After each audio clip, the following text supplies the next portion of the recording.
show, we've brought on Dr. Gabriel Cousens. Not only is he an MD and a certified naturopath, he's also a certified rabbi, holistic healer in the world of Indian medicine. He is truly somebody who's integrated holistic health and business on a level that I really admire, appreciate, and it's for that reason we brought on Dr. Gabriel Cousens on today's episode of Thriving Launch. All right, Thriving Launchers, such an honor to have Gabriel Cousens on the show. As you already know, he's somebody that's really inspired me to take my health to a whole nother level. Now, normally on the show, we invite our guests by asking them if they're ready to launch. Gabriel is ready to launch, but not only that, he wants us to invite us into a special prayer, and then he's going to break it down for us and let us know why it's so special and important. So go ahead, Gabriel. Okay. Hashem Yakud. Kudashabrihu Ushihinte Bi Ilu Imu Layad Shem Yuke Bavavke Yuda Shem Shem Kozrael Ko Alam. Amen. And that prayer is about the merging of the heavens and the earth. And we understand that that's about how do we bring the spiritual awareness, which is easy to talk about, into the physical plane, which is more a little bit more of a challenge. So how is it that we sanctify all of life? How is it that we sanctify all of creation? How do we sanctify the food as a love note from God? And this prayer sets the intention to indeed do that. So it's the epitome of the attitude of what I call holistic wellness. I actually have a school called the Cousens School of Holistic Wellness. So it's the essence is bringing the spiritual into our everyday walk. Native Americans talk about as walking the great red way. So that's what that prayer is activating. In my world and what we do here, no matter what people come from, and we do a lot of work with healing diabetes naturally, but our analysis isn't about blood sugar. That takes care of itself when you're doing the right thing. Our analysis is, from the Ayurvedic point of view, diabetes type 2 is a crime against wisdom, where we've lost contact with the natural way, with the natural laws and the cosmic laws.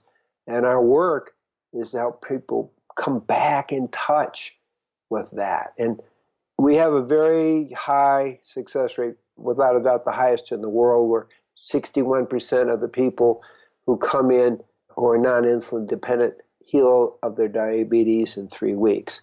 And I want to say something here that's really, really special to us here at Thriving Launch, and I know it's special to you guys at Thriving Launchers.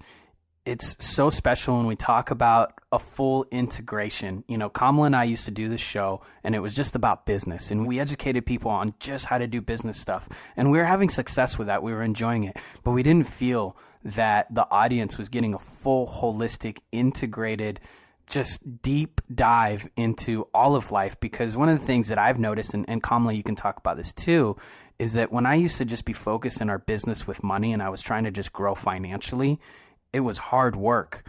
And then when I started adding in, I want to eat healthier and I want to give back and make sure that I'm not just trying to grow the business, but I'm also growing a business that has purpose and has a deeper intention behind it, business became a lot easier. That's exactly right. And all healing becomes easier. So people may come say, oh, I want to heal my diabetes. And at the end, as they go through the process, their comment consistently is, oh, yes, my diabetes is healed. And it's supposed to be incurable, and it's healed in 3 weeks. Okay, that's great. But what's really great for me is you've helped me reconnect to my soul. And that's really the essence of the work we do here at the Tree of Life Center US, is helping people reconnect with their soul.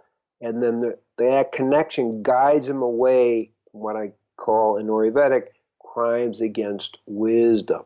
So that's the key. And so people are exposed to daily meditations, sunrise, sunset, new moon inipis, which we call our sweat lodges, and reconnecting to the rhythm of life, their own holy rhythm, and actually their authentic self.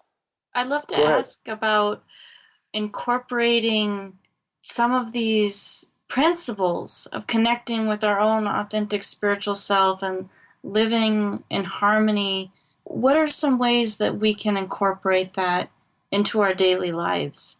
So it's a good question, and it's actually pretty simple question. We call it the Essene Sevenfold Peace. So what is it? Physically, having a body that really works, where the energy flows, where your mind is actually working. What we see today is, believe it or not, there's over 100 million people on some sort of drug, whether it's legal or illegal, that is ultimately clouding their mind. So when you have a clear mind, and which is the second principle, and then you have what we call a right relationship with your family, that's sacred relationship, but also interfacing with your family of origin, and then you have a way of interfacing with the community. And today, much chaos in the world today. And the question is, how do you interface with it in a way that's not drawn into it? Okay, and then we have, we call it Omatakayasan, all my relatives. So we're talking about the rock people, which is the soul of the living planet, Earth, the soul of the sun, soul of the stars, all those pieces. Then the plant world, connecting to the energetic of that, connecting it to the energetic of the animal world, and also the energetic of the human world is community in all cultures. Okay, from all cultures, we're talking also about the ecology and how do you live in right balance with the ecology, and ultimately how do you live in right balance with the divine.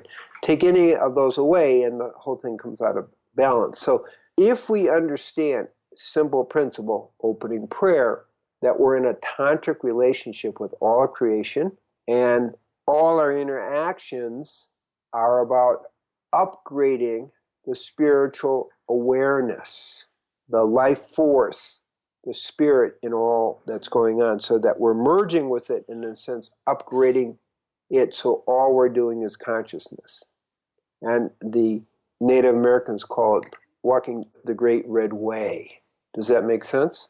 It makes perfect sense. I have been blessed to be a supporter at some Sundance ceremonies and been on that path, so I really appreciate the perspective of blending the Red Way with Tantra, with nutrition, and with connection with the soul and connection with nature. It's really beautiful blending that you've put together in your body of work and your books as well. I would love to hear a bit more about what are some of the essential elements that you feel are part of this reconnecting, this rejoining of who we are.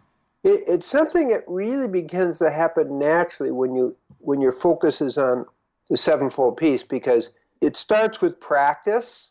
Okay, I'm going to eat well, and we eat to become a superconductor of the divine. That changes your conscious. Oh, now I'm also going to meditate, so I create a quiet mind, which helps me connect.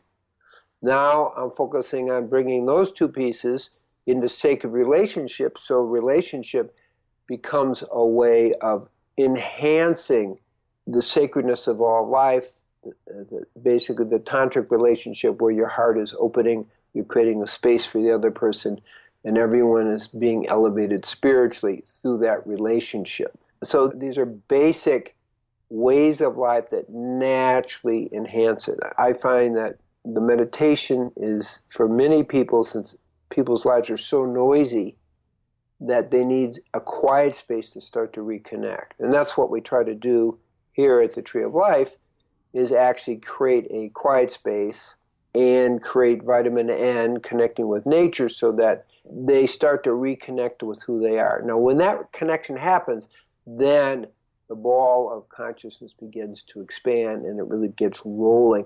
So it happens naturally and spontaneously, rather than think, oh, I got to reconnect. I got to really... No, we're just take a way of life, and that way of life will then help you more reconnect. Does that make sense? You know, I really want to back up everything that you're saying, and not only does it make total sense, it's a very key piece of my life, a keystone moment in my life was when I decided that I was going to do a fast. And I didn't know really what fasting was. I just thought, I'm going to try fasting for 3 days, water fast. And then I'm going to try several days of fasting just on juices, primarily green drinks, and make them in my own home. And I did that. And then I thought, let's throw in meditation. I've heard meditation works really well. So I started compiling all these different things that I'd heard of, read a bit about. And through that process, I started to experience some of the highest levels of peace that I've ever had in my whole life. Even to this day, when I look back, in some traditions, they talk about a beginner's mind and being new to something. And I think because I was so new, maybe I had very rich soil of not having any expectations. But for about a month or two, I felt completely at peace. The world felt like everything was okay. And like kind of the more primary things that I got out of that time was spending time in quiet, spending a little time to appreciate nature, and spending some time, making sure that I'm drinking lots of water, way more than anyone's really accustomed to drinking, and eating whole foods. So you just described our spiritual fast. Okay, that's exactly what we do, and that's exactly the kind of result. You get reconnected to your soul in the process, you get reconnected to your holy rhythm and the holy rhythm of the living planet, which is exactly what you're describing. You just did it on your own. So we have a setting that do exactly that, and spiritual fasting is a very big part of our work. We have 4 spiritual fasts here a year, and it's part of our diabetes program as well, and it really does work exactly the way you're talking about it. So there you go. It's interesting to think about how what we eat could actually impact our relationships, and how we choose to spend a little bit of time being quiet could impact our business or our energy levels. Can you tell me a little bit about some of the results that people have when they come to your retreats, and maybe even some of the resistances that people have? Because I'm thinking about like maybe a busy CEO and thinking, oh God, like trying to eat raw foods and meditation, all this stuff. And then what is it like when that kind of person comes and just says, you know what, I'm going to try it because I'm exhausted and I haven't found an answer, and I'm going to try this. What happens, Gabriel? It's kind of fun to see, because a lot of people come because they know this is a little different, it's a little bit out of my box, and let's see. And they blossom because they start to reconnect. It's not like we're doing it for them. Yes, obviously we have meditation, we have all the things we're talking about, we have spiritual discussion. They're eating live food, and the live food himself begins to clear their mind and their consciousness. And suddenly, they become superconductors of the divine. And this whole transition that they worry about is like, wow, that's easy, because they're having such a positive experience. And it happens to a lot of people that way. And it's really beautiful to see the simplicity, the elegant simplicity is what I enjoy the most. So people light up, and then there's a little catch to it. As you say, well, it lasted for a month or two. So what I've observed in the big picture is people need to start with a spiritual fast like twice a year, so they get that reinforcement. So reinforcement is part of that whole process, and so that's a way of kind of understanding it, that people, because the world, until they're strong enough, they can get a little bit sucked back in. And when you repeat it enough times, then you're able to hold your awareness and not be sucked into crimes against wisdom, crimes against yourself. So that's what happens. They love it. I have a lot of people coming back. Not everybody's ready for this, okay? And what I speak when I speak about diabetes, which is only one little thing that we do, it's like maybe that's 5% of the population who are willing to actually cure themselves naturally rather than eat whatever you want, take some insulin. Of course, you can never cure anything that way. So a lot of people just come because they know they want transition in the big picture. And that's the key. And they're ready for it, but they don't know what it is, but they're ready for it. And that's the key that makes it work. There has to be a part of you who wants to play. And so we do get people, and I'm not talking about people who are into live foods. I'm just talking about 50% of the people come here. They're meat eaters. and they're living very intensely in the world, and it's like, this is not working. I am not feeling good. What's the point of doing all this? They come here and they reconnect to their soul, reconnect to their authentic self, reconnect to their holy rhythm, and reconnect to the larger rhythm of the living planet, and suddenly they're turned on. And so it isn't a lot of work to encourage people to keep going in that direction. That's kind of how it works. Yeah, and I know that your work has attracted the likes of Woody Harrelson, the actor who was in the movie The Hunger Games. I remember reading an article about him, and he said that he's like 80-90% raw food. You know, when we get into this raw foods, one of the things that happened for me is I went extreme. I did 3 months hardcore raw foods. It was kind of a shock to everybody around me. It was a little bit of a shock to me because, you know, I'm used to going out with friends and we go out to eat, and most restaurants aren't serving raw foods, and just a very big lifestyle change. Then I brought it back into what's a little bit more of a way that I can integrate this wisdom, but in a way that isn't so dramatic for me. Now, there's people in different scales. You know, there's 40% raw foods, there's 30, there's 80. What do you recommend, and how would you suggest that we start bringing in some of the wisdom tips that you've provided in a way that we can do so in the world? You live in a very special kind of part of the world that you've created for yourself. What about some of us that have very busy, active lives? We have kids, so changing everything so dramatically might be too much, but creating small changes could snowball. What are some of the ways that you suggest we create some of these changes and integrate some of the wisdom that we've discussed here today? So one of the key things is one step at a time. Now, it isn't just one step. We actually discuss this with people, as they leave the 7-day fast program or the 21-day program. Make a step you know you can succeed with, so you have a positive reinforcement. Make a dietary step and make a lifestyle step. Okay, so that's how we start. Where we go with it is that what I see that an 80% live food, plant source only diet does really, really work, is very optimal levels of results once people have gotten through the first kind of steps of it, where here they're going to be 100% live food for a period of time, like three weeks. And then they can begin to kind of modify and do that. So that makes a big difference. Incorporate the lifestyle. Well, most people aren't meditating very often. So, hey, can we do meditating once or twice a day? So, but there are lifestyle changes people have to choose, and something they will succeed with.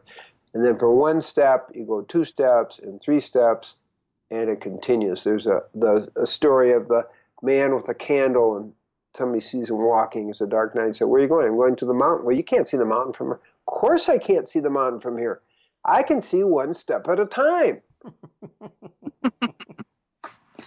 And that's the point. And so we have incredible potential. We can, even beyond our dreams. Last year we had a lady, 92 years old, comes in a wheelchair, 13 different medications, high blood pressure, diabetes. It's like, okay, we're not going to have any limitations. So at 3 weeks, her diabetes is cured. She's no longer she stopped all 13 medications. She no longer has high blood pressure, and she's walking out of her wheelchair. Oh, wow. And I saw her a year later, and she's still walking around happy. All we need to do is connect her to a way of life that worked, and she was ready to go, 92 years old. So we may call these miracles. I don't call them miracles. I just say when you return to the natural way and the cosmic way, everything begins to work for you. And that vital life force, which is the real healer, begins to be activated. Now, she was a fun example, but that's not a rarity. So I don't even say create a dream and see what you can do. We have almost unlimited potential what we can do, and that's an example of that. So we really inspire people. Okay, you're connected to your soul. The sky's the limit. Even you have the possibility of transcending your dreams. And so, okay, so it's an attitude that says, hey, I'm unlimited. I can reach my full potential as a human being. That's the attitude that we try to inspire people with. Before we close out, Is there any last closing thoughts or words of wisdom or practices that you want to leave people with to live an inspired life, to live in the way that you're speaking? The one thought I would say, and starts with that prayer, is how do we sanctify all of our life? How do we bring the divine into every moment? How do we bring the divine into sacred relationship? How do we bring the divine into eating our food, doing our exercises?